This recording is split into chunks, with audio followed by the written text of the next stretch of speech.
Portland, Oregon, where he teaches theology, church history, hermeneutics, and ethics.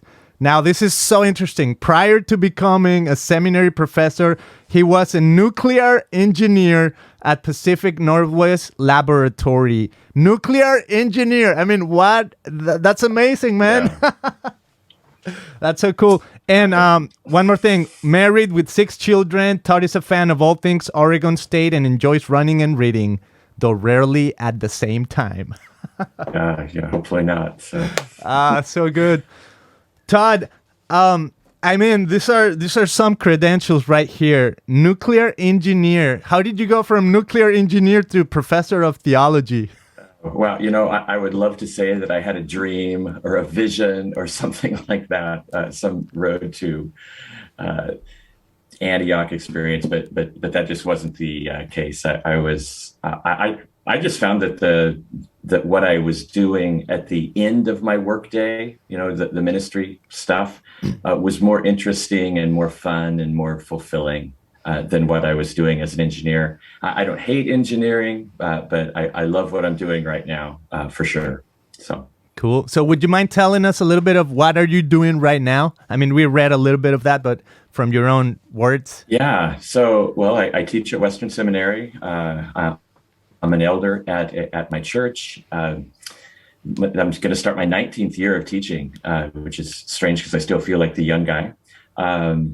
I have 3 kids at home. 3 are out. 1's married. 2 grandchildren, which is really just kind of the icing on the cake and the fun part.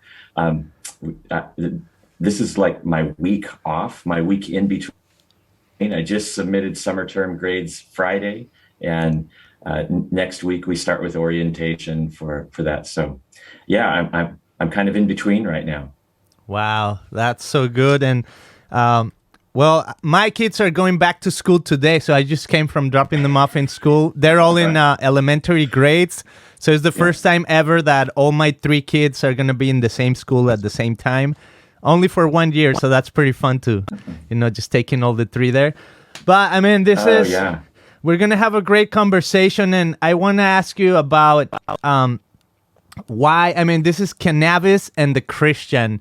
Of course, I think, this is a subject that relates to anyone in the world, but why? I mean, is this a book that's not going to be for somebody that's not Christian? Is that your specific focus to say, I want to talk to Christian people? Well, it certainly is aimed at Christians. Now, a lot of what I have to say would apply to non-Christians in terms of risks and health benefits for certain components of the cannabis plant.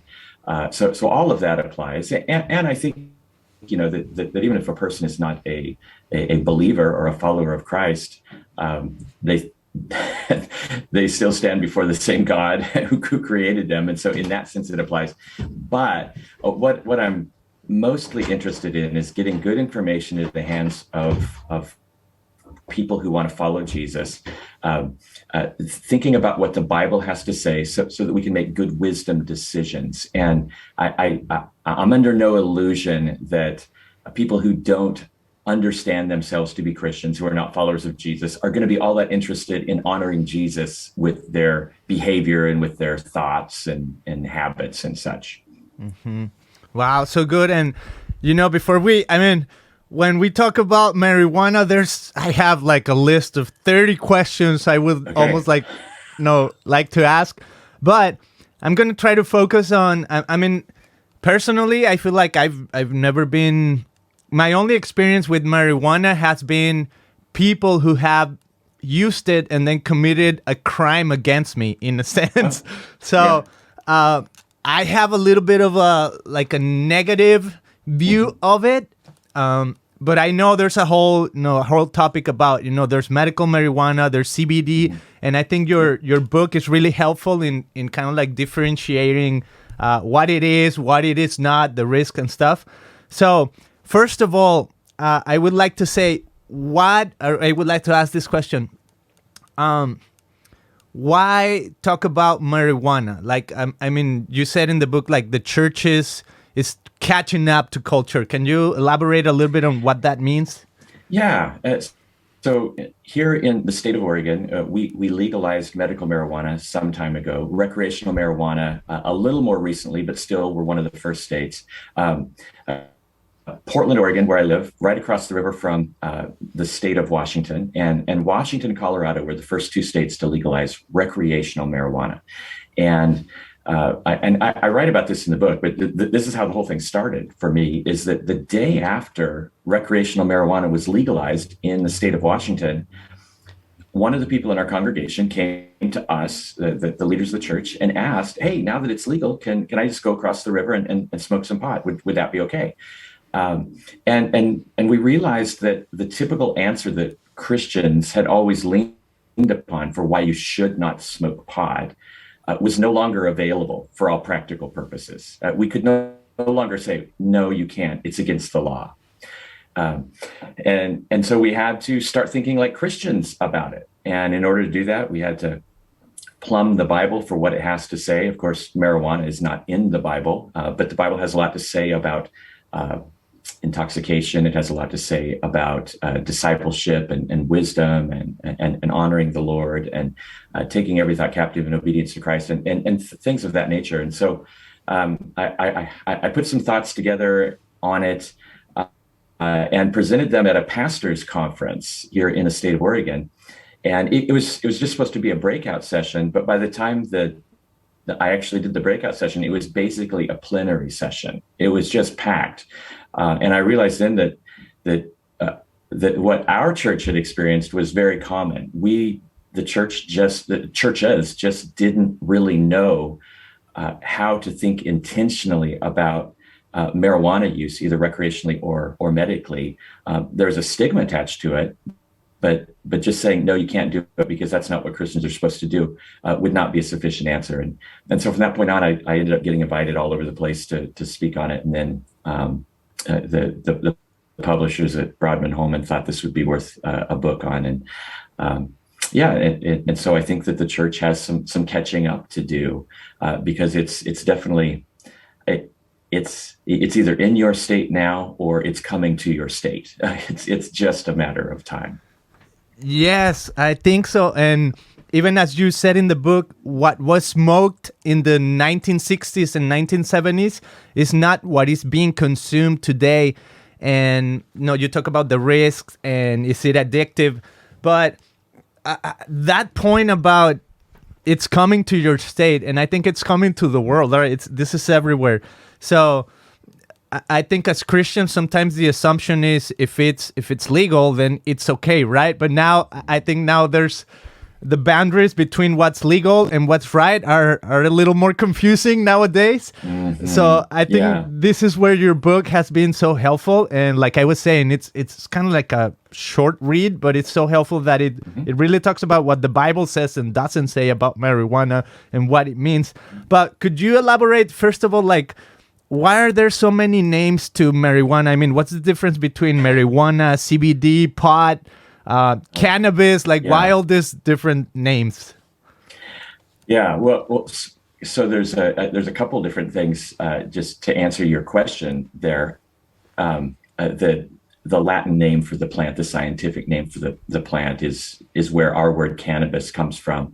There's a lot of slang names for for marijuana as well.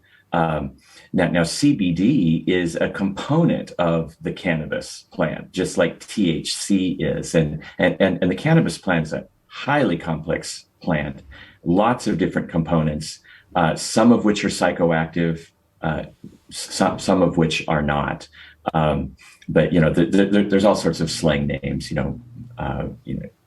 Pot, weed, and then there are a number of delivery methods as well for marijuana, and so joint and blunt and so on would be where those would fall in.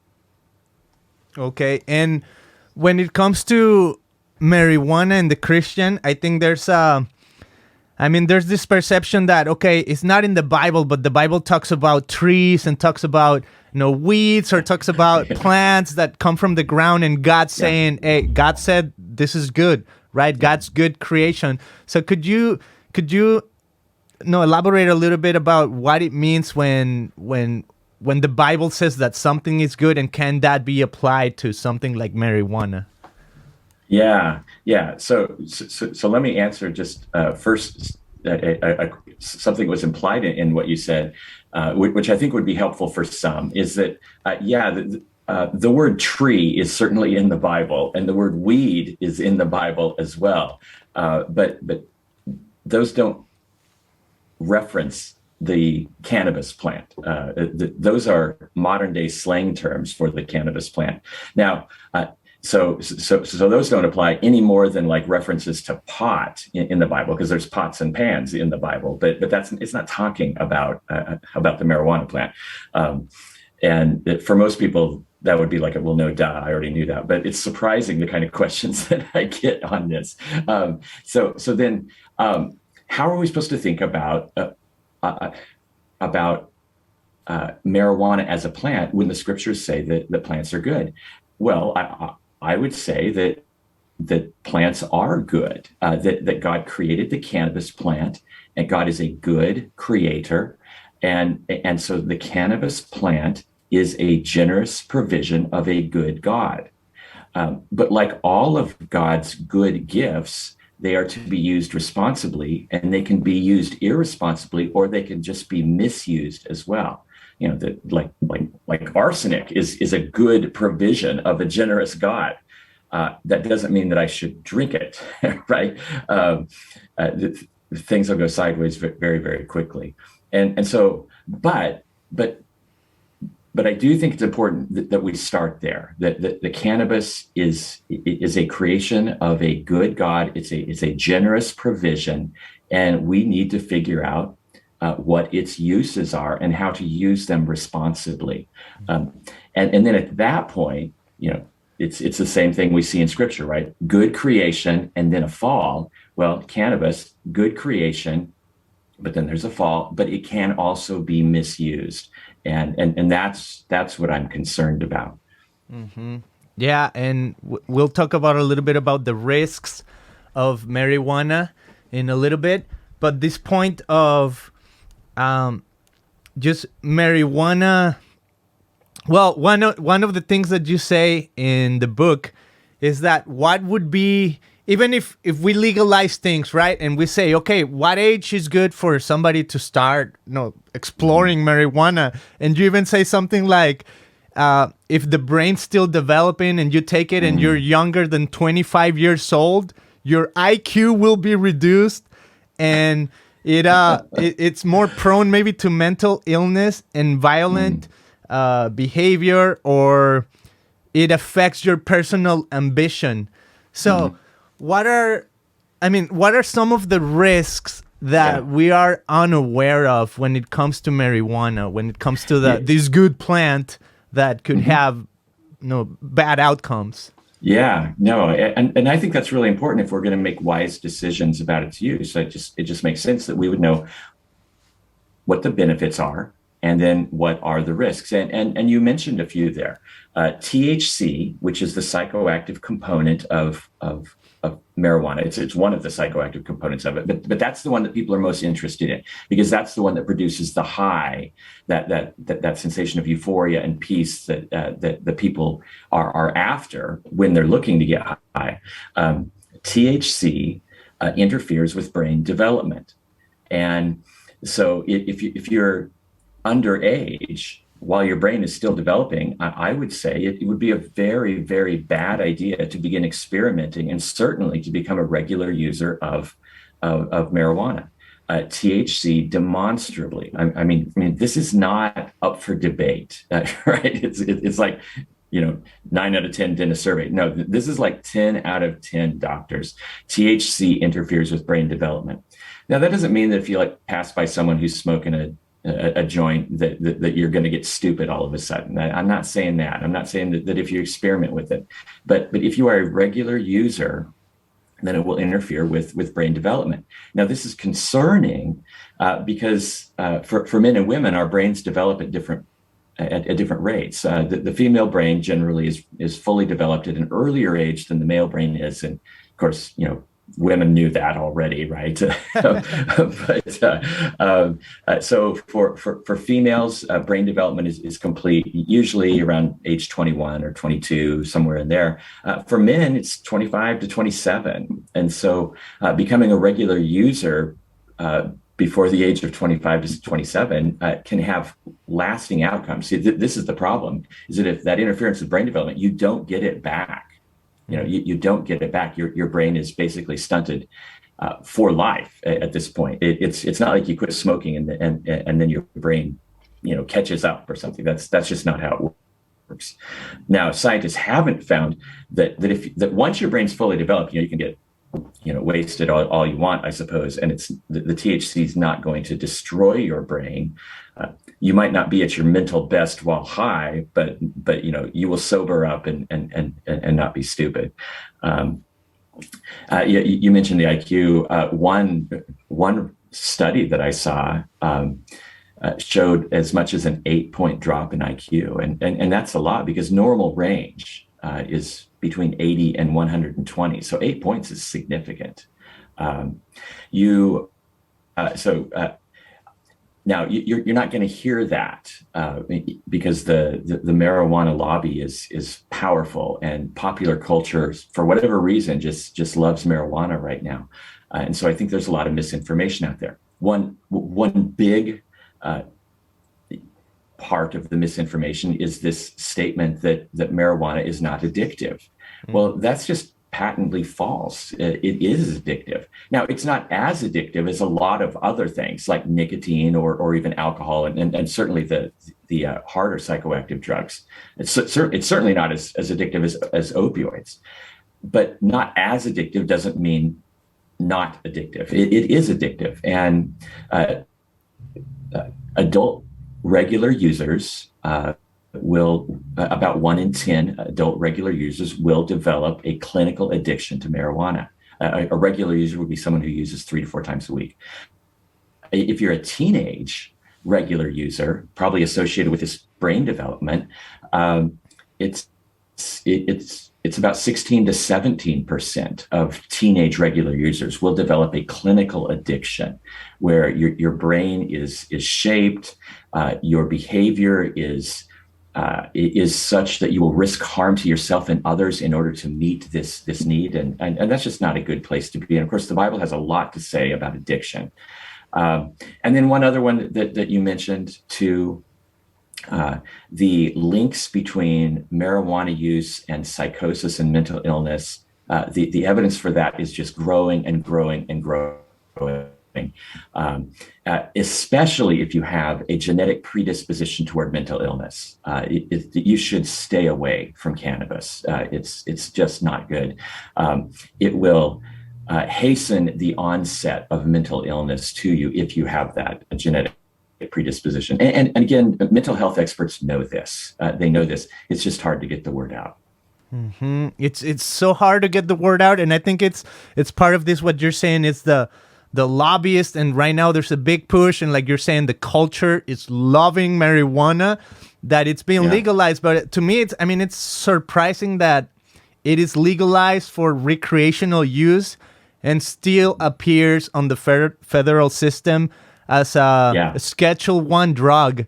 That to me, I don't understand how is that happening, right? Like, how can you have something that's called a drug, but you can at the same time legalize it for recreational use? And in your book, you say something that I think it's kind of interesting, that you showed up at this store and you asked, hey, is there any other purpose to buying marijuana other than getting high or something like that? And they look at you like, no, like, are you stupid? That's kind of like the point of recreational marijuana.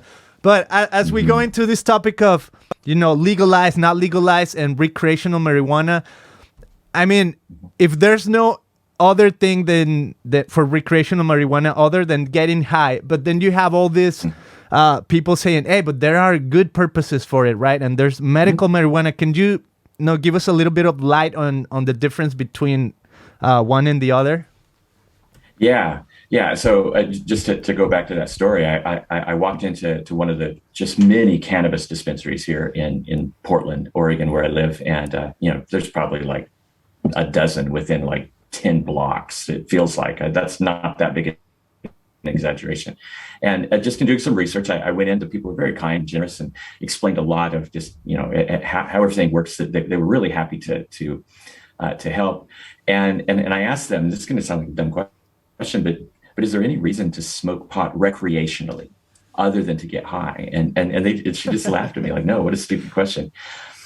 Which brings us to the next part of what you had said there, that the people do smoke it for other reasons, maybe to curb anxiety, to self-medicate for whatever purpose. Maybe it's their ADHD or whatever. Well, at that point, we're getting into more medical uses. And so we're talking about medical marijuana. Now, is there a difference between recreational marijuana and medical marijuana? No, it's the exact same plant, right? You'll go to a cannabis dispensary and there will be 5 people in line. 4 of them will be there to buy it recreationally. 1 will have a medical marijuana card. The clerks at this point in states where it's legalized, they don't care whether you have a medical card or not. It's not like, oh, you have a medical card, I'm going to go to the special section of the dispensary where we have the medical marijuana. It's all the same substance. It's all the same substance. The difference in it is why you are using it. So the differences are more subjective than they are objective. And there, there's a lot of information out there, and with regard to medical marijuana, a lot of it is not very helpful at all, because you would think that medical marijuana will cure you of everything. As my son, who's just about done with med school, has said, if something is a cure-all, it probably cures nothing. And now that's not the case here with the cannabis plant. That there are some medically demonstrated benefits of the various components, but there is a lot of misinformation out there about it. Wow.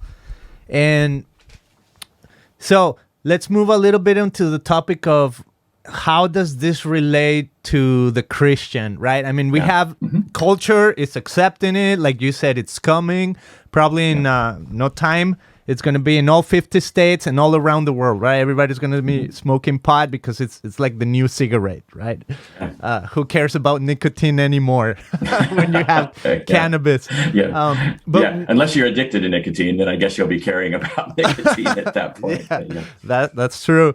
But what is the Christian response? You shed a lot of light on your book, and I mean, like I said, again, it's a small book, but it's full of scriptural content too, that speaks into should a Christian ever get you talk about intoxication and how that relates to marijuana. So can you give us a little bit of light on how does the Christian relate to, or what does the Bible say about how a Christian should respond? I'd be happy to. So just first off, my conviction is that the Bible is sufficient. That is, we have all the divine words that we need to live faithfully before God. Doesn't mean we have all the divine words we might want, but we have all the divine words that we need to live faithfully. So what that means is that God has given us all the divine words that we need in order to think rightly about marijuana. Part of thinking rightly about marijuana would be that core conviction that the cannabis plant is created by a good and generous God. It wasn't created by Satan, even though, what is it called? Like devil's lettuce is another slang name for marijuana. The devil doesn't create things; he just perverts and distorts good things. But just like with alcohol, which is a good and generous gift of God, it can be misused, and the Bible has a lot to say about intoxication. Now, alcohol and marijuana are different. The marijuana high is different than being drunk. But helpfully for us, the Bible describes why drunkenness is forbidden by God. If you look at all the prohibitions on drunkenness, I categorize them in three ways. That 3 of the reasons is it diminishes cognitive ability, it diminishes physical abilities, capacities, and it diminishes moral judgment. And for that reason, God says, do not get drunk. Well, the marijuana high demonstrably does all three of those things. It diminishes mental capacity, it diminishes moral judgment, and it diminishes physical capacity as well. And so for that reason, I think we can apply the prohibition on drunkenness to whether or not it's okay to get high. And I think I would say no, that the Bible does forbid that. Then that raises the question, okay, so alcohol can be used in moderation. Can marijuana be used in moderation? And even though I'm skeptical, I don't want to make a prohibition that the Bible doesn't make. I'm comfortable saying it would be a sin to get wasted. It would be a sin to get high. I'm not as comfortable saying so don't use marijuana in moderation. There's a lot of people who tell me, hey, I self-medicate with this, or I use just a little bit. Well, at that point, then we need to start thinking about other questions about discipleship. Because we have a lot that we battle as Christians. We battle the world, we battle the flesh, we battle the devil, and that's enough for me. I don't need to add to the trauma. I don't need to add to the enemies. I don't need to be doing things that diminish my capacity to battle these things, to grow in sanctification. And so I offer a series of wisdom questions, that can be applied, I think, to anything, to any gray area. But there are questions like, will marijuana use enable or impede my ability to take every thought captive in obedience to Christ? Will this enhance or will it diminish my worship? Will this enhance or will it diminish my discipleship? Can I practice this? Can I smoke pot to the glory of God, or with gratefulness to God? I think these are the kinds of questions that Christians need to be asking. Mm-hmm. Yeah, those are so good. You said in the book, the Christian life is to be lived intentionally with no divided loyalties and no double-mindedness. It takes the totality of who we are, body, mind, and heart, to follow Jesus in a way that honors him. And I mean, as you were talking about, can we use it in moderation? Real quick, would you explain a little bit of I know you said it's almost like a balance of THC and CBD. Is CBD okay to consume? Does it offer any benefits to people than THC without the THC component? Yeah, good. So I think that's important because there are a lot of people who some doctors are recommending, certainly a lot of family, friends, popular culture is recommending medical marijuana. As I said, highly complex plant with many components. Two of the components that we see the most, THC is the intoxicating one, and then CBD. Now, technically, they're both psychoactive, but technically caffeine is psychoactive. We normally don't say that CBD is psychoactive because it's not intoxicating. So you can use CBD and you're not going to get high. It will not intoxicate you. So all those prohibitions or the reasons for the prohibition against drunkenness. Is CBD going to diminish my physical abilities? Is CBD going to diminish my moral judgment? Is CBD going to diminish my mental abilities? And I think the answer there is no. And so the main qualms I have against THC, they don't apply to CBD. And so I know a lot of people who use CBD for like arthritis or other kinds of joint pain. Some it like takes it reduces anxiety a little bit, I suppose. I mean, now CBD is purported to benefit all sorts of things. It's like I said, heavens, I've seen things where people say CBD cures cancer, it cures Parkinson's, it cures glaucoma, it cures IBS, it cures Crohn's disease, and of course, none of that has been proven at all. But it does. But CBD does have some certain clinical medical benefits for reduction of seizures. There's a very helpful drug that has been used to stop a very severe form of childhood epilepsy that comes from CBD. And so, hey, praise God for that. I'm grateful for that. THC, the psychoactive, the more psychoactive component of the cannabis plant, has been shown to diminish nausea, to reduce nausea, to increase appetite. And so some people use THC drugs to fight the side effects of chemotherapy. And I would say praise God for that, because most of the drugs that fight the side effects of chemotherapy, like nausea and lack of appetite, are going to be very, very, very psychoactive anyway. Mm-hmm. Yeah, you have a chapter, I think, where you talk about suffering, and you actually use your wife's story a little bit in that. And I mean, when you go to that part, it's so interesting that you compare this time when Jesus is on the cross. Oh yeah. And he suffered like a primitive narcotic. Can you tell us, I mean, this opportunity for Jesus to maybe take a narcotic and he rejects it, like.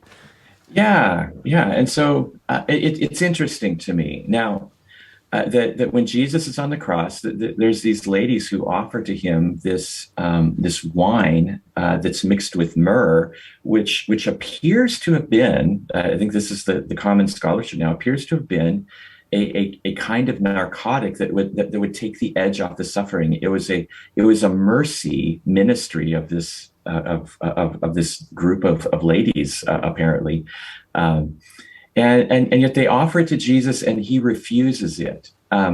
Now, I'm not saying that we should refuse all mind-altering drugs to eliminate suffering. I mean, heavens, if I were going in for surgery and I'm given the option of anesthesia or none, of course, I won't even be given that option. I have no moral issue with taking narcotics for medical purposes. But what I do want to do is I want to encourage Christians to take them responsibly. And then just as a data point, isn't it interesting that when Jesus goes to the cross, he refuses even this very primitive kind of narcotic?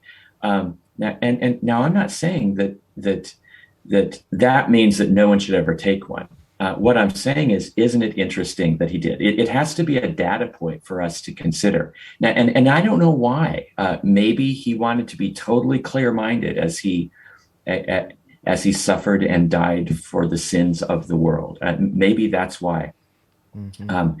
But certainly Christians should at least be interested in that fact, that Jesus did refuse that. Yeah, it's so interesting. And well, I had an experience too when my oldest one was maybe like in first or second grade in elementary school. He was on the monkey bars and he missed one. He fell and he broke his wrist, right? So we took him to the hospital, and then there was pretty much the doctor said, okay, there's two ways we can do this. One is we snap the wrist back into place with no narcotics, nothing. We'll just do it. It's going to be painful. You're going to cry just seeing your son go through this, right? Or we can give him this drug and he won't even feel a thing, and then we'll pop it in place and then he'll wake up later. But you got to sign this waiver because, I mean, sometimes it can go awry, right? Yeah. So we're filling this up. And as I see my boy there, like experiencing, I don't know, it was like he was in limbo, the eyes open, but he couldn't. I mean, that in itself was almost as painful as seeing him go through the pain. It was like, wow, is he going to wake up? I was getting a little anxious. The nurse kept checking on him again and again. I'm like, hey, can we make this faster? I mean, that was a lot of anxiety for a dad, to go through that. But this experience with Jesus, it's almost like, I mean, like you're saying, right? It's just something to consider, the data. maybe he wanted to experience the fullness of the suffering and the pain, right? Like, this is what it feels. I don't know, but what an interesting perspective. What an interesting point of view. So when we talk about the psychotic effect of marijuana, and for Christians, sometimes like utilizing this connection of, hey, this is going to help me commune with God because I'm going to be my best self or my higher self. And you were saying something in the book that has to do more with Eastern maybe meditation or practices than even with Christianity. Can you tell us a little bit of because I think a lot of Christians are kind of confused with, no, this helps me connect to the universe or the God or the whatever, so. Yeah, and so a lot of questions surround the use of psychoactive drugs for spirituality. There are a lot of proponents for that. There are even some Christian proponents for that. My question for them is, how do you justify from the scriptures the use of a psychoactive drug that diminishes mental abilities, diminishes moral judgment in order to commune with the God of the universe? And so I just make the statement that this has more in common with maybe the 1960s hippie culture, or maybe even some form of mysticism, where you're trying to achieve some sort of higher plane. The scriptures don't have a category for anything like that. There's one verse that says that wine gladdens the heart. Okay. But I think it's a big jump to say, okay, so here's my verse on wine gladdens the heart. Therefore, I'm going to use a psychoactive drug in order to have a better quiet time. These scriptures, on the other hand, do say that we are to think intentionally, take every thought captive in obedience to Christ. Meditation is prescribed. It's for the Christian, but biblical meditation is different than some forms of Eastern meditation, where you're supposed to empty your mind and, I don't know, think about the sound of one hand clapping or whatever, right? That's not biblical meditation. The Hebrew word for meditation is Haggah, and it means literally to mutter over, to kind of almost, if you're reading something really complicated and you're having a hard time understanding it, so you read it out loud to yourself. That's more what biblical meditation is. Far from emptying your mind with or without drugs, you are to fill your mind with the Word of God and rehearse it. And a really good illustration I heard from a former teacher was that biblical meditation is like sucking on a lemon drop, where you just work it around in your mouth as hard as you can because you want to get every single thing you can out of it. That's more what biblical meditation is. This idea that in order to commune with God, we need some sort of psychoactive drug to lead interference for us or to release us. Well, there's a term for that. It's called an entheogen, but they just are not in the Bible. You don't find that anywhere. And so I'm deeply concerned about those who feel like they have to take a psychoactive drug in order to be right with God. Now, I've seen testimonies of people who are in pain and suffering, and then they start smoking pot and it helps their relationship with God. But I would be really skeptical that it's the psychoactive component that has helped their relationship with God. Now, it could be that the THC takes the edge off their pain, and that allows them to think better for a little while. I would understand how that could be the case, but taking some sort of psychoactive drug in order to commune with God is just not a biblical concept at all. Mm-hmm. Wow. Well, thank you for sharing some light on this, and I personally have experience. Everybody has somebody that has smoked pot or has been into meditations or whatever, right? The world is so mixed in, but I think this is so helpful because one of my friends was even asking me, "Hey, what's the difference between like Christian meditation and just meditating on the universe, but I think you said it in a really powerful way, that we're not really supposed to empty our minds, but really take in the word and let it deal with us, right? And I think this has a lot to do with some of my favorite authors too. Eugene Peterson, he talks about, he's got a book called Eat the Word. Yes. Or Eat This such Book. a good book. Yeah, Eat This Book. And that's what it reminded me of. Oh, that is more like a Christian meditation, right? Let it purify you and change your heart. That's so good. Todd, in the future, like let's say 20 years, 10 years from now, as more states start legalizing this, what do you think is going to happen? And how can we help people? How can we help them right now? But if we get to that point where, hey, now it's all legal, now everybody's smoking pot, what to do then? What would be something helpful? So I think a few things are going to happen. So let's talk about the positives first. I think that as time goes by, we're going to discover more and more medical benefits to the different components of the cannabis plant. I suspect that's going to be the case. And drugs will be developed from them. And I think we can be grateful for such things. I also think that pot, marijuana, cannabis is going to be legalized in more and more states. I suspect eventually it will be taken off of the list of Schedule I drugs. So it will be legalized at a federal level. And eventually recreational marijuana will be legal in all 50 states. I suspect that's coming. What's going to happen then? Well, the same thing that happens in every state where it's legal. Use is going to go up, and underage use is going to go up. One of the justifications for legalizing it was if we legalize it, we can control it and we can keep it out of the hands of underage people, of minors. Well, that has just not happened.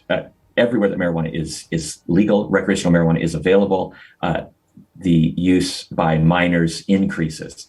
And so I think that is going to happen. And so what, and that's going to affect the church. I occasionally, pastors say, hey, we'd like to have you come and talk on some contemporary issue. We'd like you to talk on this or that, unless you have a better idea. And I'll say, hey, I'd be happy to come and talk about marijuana. And some pastors have said, oh, I just don't think that's an issue here. Wow. I think you have your head in the sand, because it absolutely is an issue, either recreational or medical. It would be good to get some biblical wisdom on this. And so I know it sounds like I'm plugging my book, but this is why I wrote it. I want to get good information into the hands of pastors and parents and Christians, so they can make wise decisions about marijuana use, because I don't think states are going to become more restrictive on it. I don't think we're going back to the days where it was illegal at both the federal and state level. And if that's the case, then we better start educating ourselves. We better get our biblical ducks in a row so that we can give good, godly counsel on it. Mm-hmm. Wow, that's so good. So, Todd, where can people find you? Where can they find your work? Is this one? Do you have any more books, or is this your first book? Just interested to know. It's actually my third. Nice. It is my second book is the one I'm most proud of, though. So I'll give it a plug. It's called "Superheroes Can't Save You: Epic Examples of Historic Heresies." It's really a book about Jesus Christ, where I use superheroes as a foil to speak about bad ideas about the person of Christ. So it's really a Christology. I wrote it to get good Christology into the hands of people who wouldn't ordinarily pick up a book on Jesus Christ. And then I have a book called God of Many Understandings, a Christian theology of religions, where I just look at issues related to the exclusivity of Christ, inclusivism, pluralism, universalism, that sort of thing. That one's a little more academic. I teach at Western Seminary. I have a podcast called Food Trucks in Babylon, which I think is pretty good. And so you can you can listen to me and a colleague of mine, Ryan Lister, there. So. Love it. Yeah. Thank you for letting me know about that podcast. I'll check it out. And, I have christianpodcast.com, so I'll put it up there too. I'll plug it in. Thank you. Todd, this has been so helpful. Just lastly, did you say your website, or where can people go? Yeah, I don't have a personal website, but I'm all my writing and videos are all over the web if you just Google me. But westernseminary.edu is where is our school's website. My email address is tmiles at westernseminary.edu. Totally happy to interact with people over this issue. Awesome. Sure, or any other. Yeah. Well, Todd, this has been so helpful. Thank you so much for writing this book. Guys, go check it out. Cannabis and the Christian, What the Bible Says About Marijuana, with Todd Miles. And we just had Todd right here. It's a great book. It has a bunch of insight. It talks about the Bible. It says, what it doesn't say, the risks of marijuana, the difference between CBD, THC, like all these different components of what marijuana is and how we should have a Christian response. Todd, thank you so much for being on the show this morning. I hope you have a great rest of your day. Thanks so much. It was really fun.